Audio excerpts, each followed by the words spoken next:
Welcome to the Week in Italian Startup, where we discuss the latest highlights happening in the Italian tech and investment ecosystem. All right, so welcome everyone. This is the Week in Italian Startup, where Nicolò and I, we discuss the latest news from the Italian startup ecosystem. We're available on YouTube, Spotify, Apple Podcast, all your favorite podcasting platform. So welcome, Nick. Ciao, Jack. Welcome back. Happy to be here. Awesome.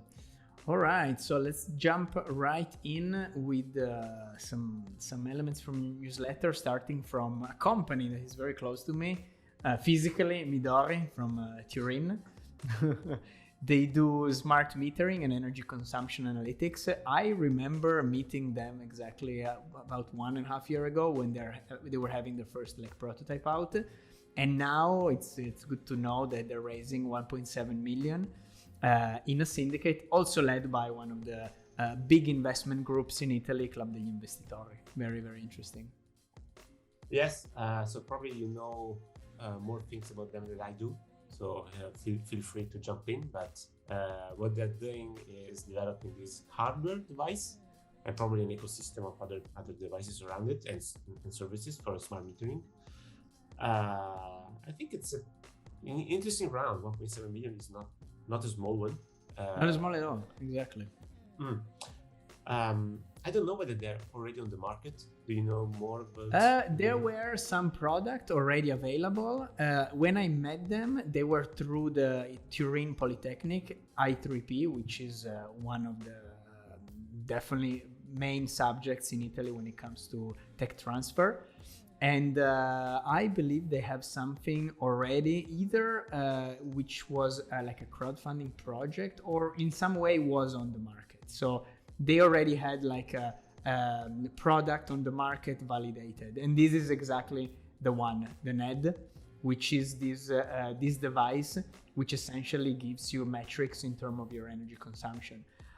What was very interesting actually when I saw the device was that they were developing, and I'm sure they implemented it, a way to recognize the device through the electricity signature of the device connected to it.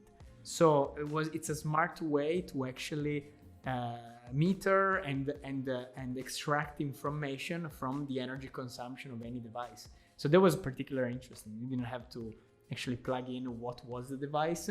The device itself would actually recognize that. So there was it would learn based on pattern recognition. Correct. So yeah, the round is good. The round is definitely a solid seed, I would say at this point. Very, very interesting. Like they're definitely into like some very interesting verticals, which is the energy consumption and efficiency. So that's definitely something that we've seen also before, like with other analytics platforms. So that's definitely something cool. Right. And I believe the lead investor for Connect is actually an industrial investor in this sense. I think so. I'm looking at the correct website. Yeah.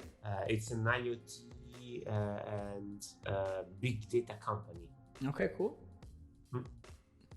500,000 connected customers. Interesting. Oh. So also a corporate play plus angel investor. Fantastic. All right, let's move on to fintech startup Step4Business, raising a very good amount of money from Azimut. Azimut is one of our favorite players that we've seen extremely active on the market. So it's definitely something awesome. So raising 8.5 million. Yes, actually Azimut invested, I believe, from as a group, not from the managed funds. So this is more of a strategic investment than a financial investment, I would say, from the cover at least. And from the article, Azimut was already customer/partner of the startup because they co-developed a marketplace of fintech solutions. Yep. Azimut marketplace. Yep. So this is on the mid between a pure investment and a sort of strategic move by Azimut, CRIF as well, and Gellify. And there is a big, like, I think, strategic element here, because Step basically provide a lot of, on-demand services for young companies like instant lending, working capital, and other sort of product. And definitely Azimut wants to sort of play in that field in a digitized way. So having an investment in Step definitely can help them, like having an overview of the structure of the industry, if not actually become a more active player. Makes sense. Nice. Very interesting. All right, let's talk about Herbolea. Very interesting deal. So this is that's the first time which I see that here in Italy. So Herbolea is a Florence-based startup developing techniques for botanical extraction, in particular for cannabinoids.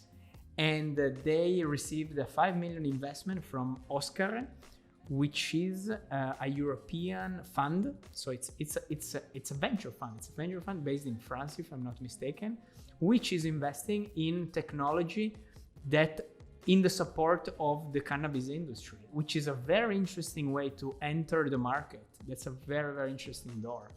What do you think? Yeah, I agree with you. I mean, here we are not on the production side. Here we are on the infrastructure side. So, yes. And I find it extremely interesting the way that the company Herbolea, I don't know the accent, in a sense positions itself. So they don't speak so much about cannabis on the website. It's about botanical extraction of botanical components from plants without using solvents. So in a eco-friendly and somehow healthy way. But when you start reading between the lines and you go deeper, you find out that the basic application is with cannabis. So absolutely. And they're using this wet biomass sort of mechanism, which apparently is way more efficient for the extraction of the compounds. So they're talking, which is very interesting, because they're talking about CBD and THC, but in their A form, which is a previous form that the one the body sort of metabolized, which is a more effective compound. So I mean, I don't know too much of the chemistry behind it, but reading the research, it sounds absolutely something worth noticing in the industry. And as you say, they're part of the infrastructure leading to the cannabinoids industry. So that's super interesting. Well, this is a very forward-looking type of deal, right? So if you bet on the change of legislation going forward, this makes total sense, because one of the first things that here the market will require, if it opens up, is infrastructure. So machines and tools to support transformation processes. So, nice move. What is interesting is that if you look at the investment thesis of Oskare Capital, which is the fund, they explicitly would say that they're not going to invest in growers or recreational adult use cannabis. So these guys are really doing sort of the processing part in their purest form, in the more scientific and technical form, without entering any debate whatsoever regarding like growing, which is also another huge different set, and then like direct to consumer sort of products. So I think it's a very smart way to position if you want to enter the cannabis industry, for sure. I agree. Very nice. Interesting. All right, awesome. Amazon. All right, Amazon investing in CNC machinery. So this is very interesting because Amazon is allocating a 2 billion investment vehicle to essentially develop technologies which can be parallel to what Amazon is doing. And Italian company CNC Machinery got one investment from them, and that's cool. That's we don't know we don't know the amount. This is not really venture capital, but still I found it quite interesting for two reasons. I mean, Amazon Climate Pledge Funds, this is one of the first investments they make. It was set up not long ago, I believe. And the second thing is that this is one of the not startups, but companies in Italy that you don't know about, but they're doing something extremely advanced, extremely specific in their vertical. And there are people that know it, because if you read the article, you find out that KKR invested in CNC machinery. And the product that they are, so KKR, come on, not new, as they say. Yeah, totally. And the machine they're developing is potential to lower a lot the consumption of plastics and other packaging materials. So it could have a huge impact if it worked and it was adopted by Amazon and other carriers. So very nice. I love this deal. So it's a good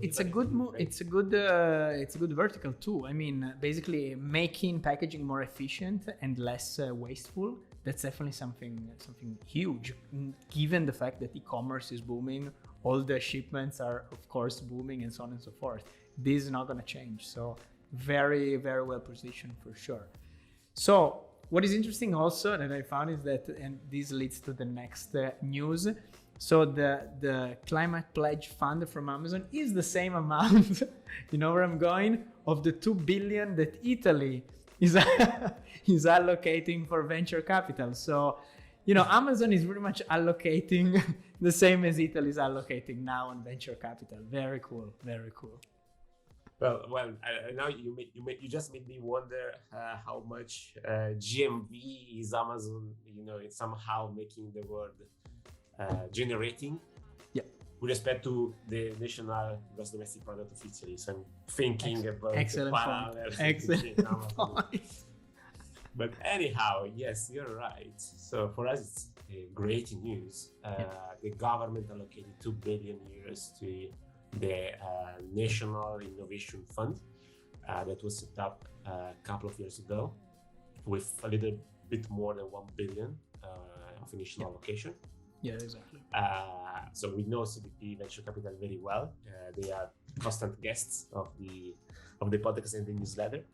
They created, I believe, 7 or 8 different funds, something like with that. which we allocate and distribute the funds. The 1 billion, and now there are 2 more, which hopefully means more investments, more new funds generated, and more capital to be deployed in Italy. Which is good news. Do you think that this is going to trickle down on different funds equally, or your feel is that maybe some funds are going to have a better allocation? Because as we know, like CDP is using different strategies from helping the seed stage, helping the south of Italy, or investing in funds of funds, and so on and so forth. What is your feel on that? That's a great question. So I have no idea. I hope, for example, that they will allocate more than proportionally to the fund of funds, because I mean, come on, I'm interested and an interested party, but because it has a multiplier effect. So you can apply capital, so assign capital to your direct funds, but you can do so much because that is the team, that is the capacity to deploy the capital, time constraints, team constraints, whatever.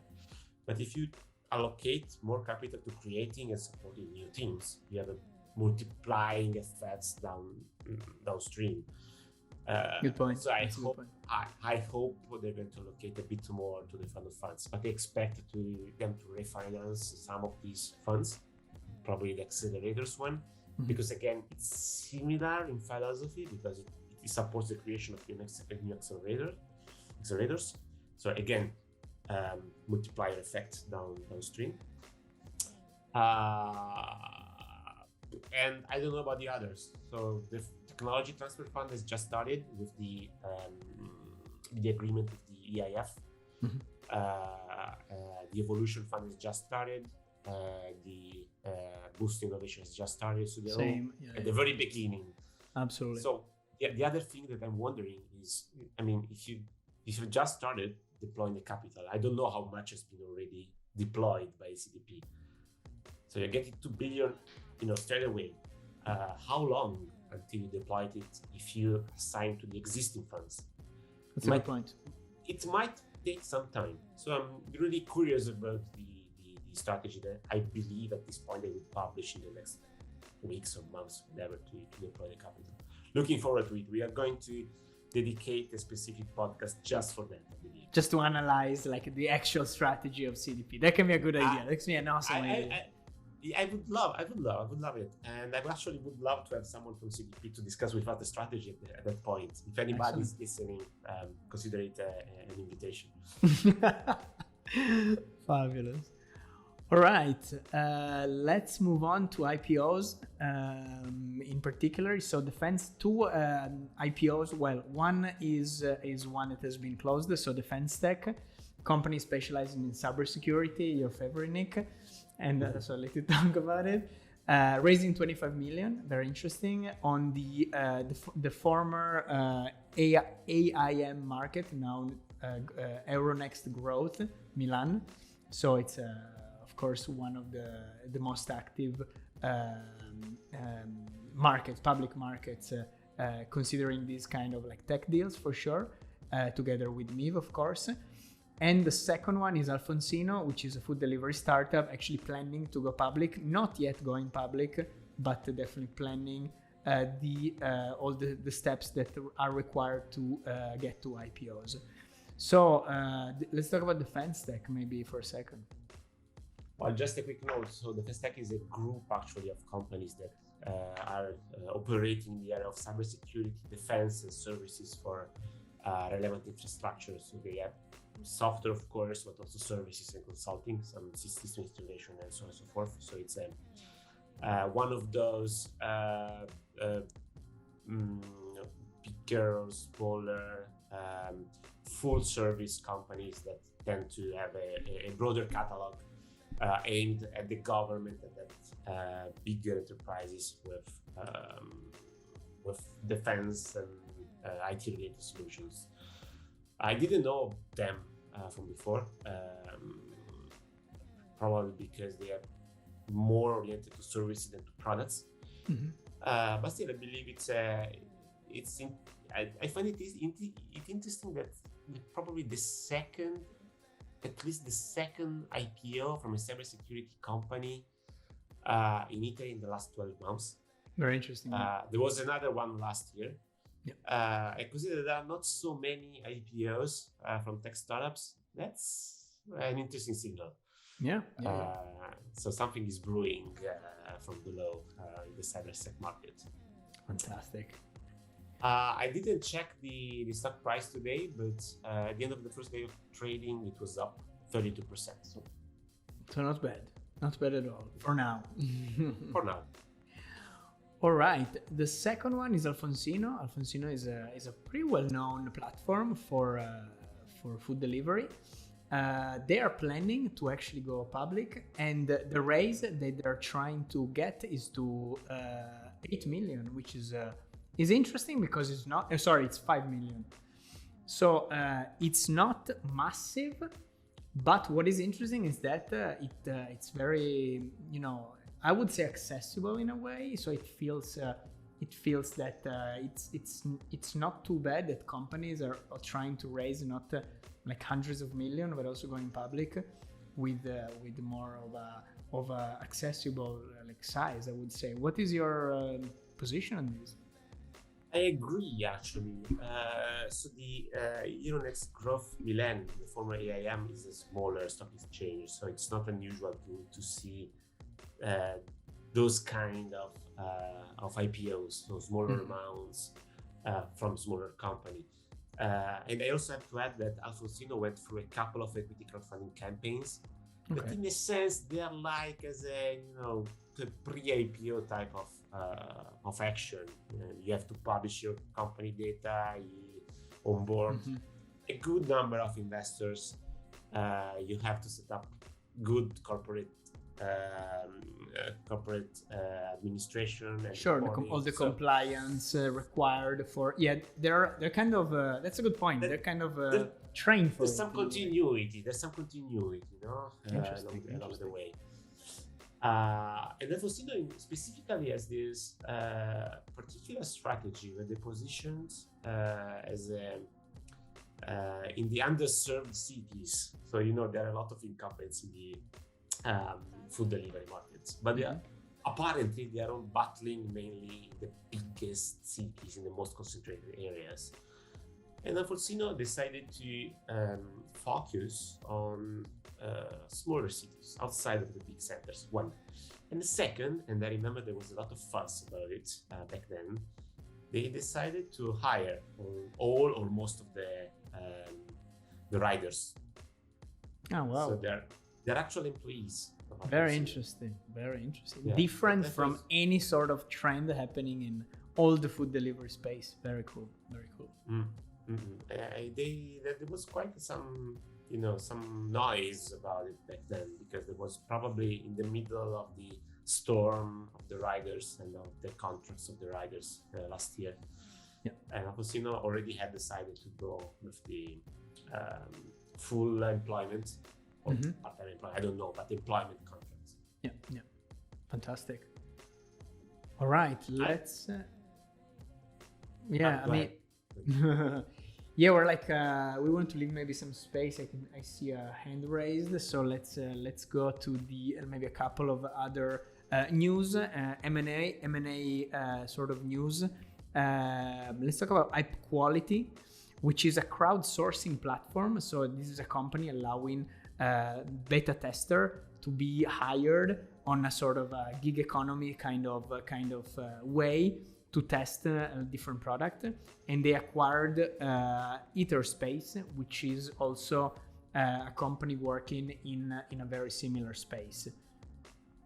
So that's definitely something worth noticing also. Well, Etherspace is more about sharing information regarding teams when they're developing a product, a digital product. It's more on that side.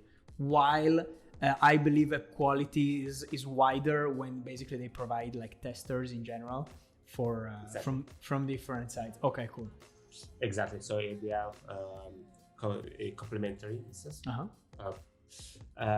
So the tool by Etherspace is a perfect mix of the service offered by IPQuality, so that the testers can share more easier the bugs and collaborate on the testing phase.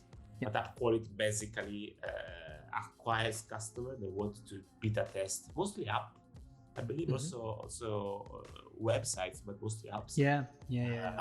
And it turns around, they have a huge community of beta testers that they engage in order to provide correct testing for their customers.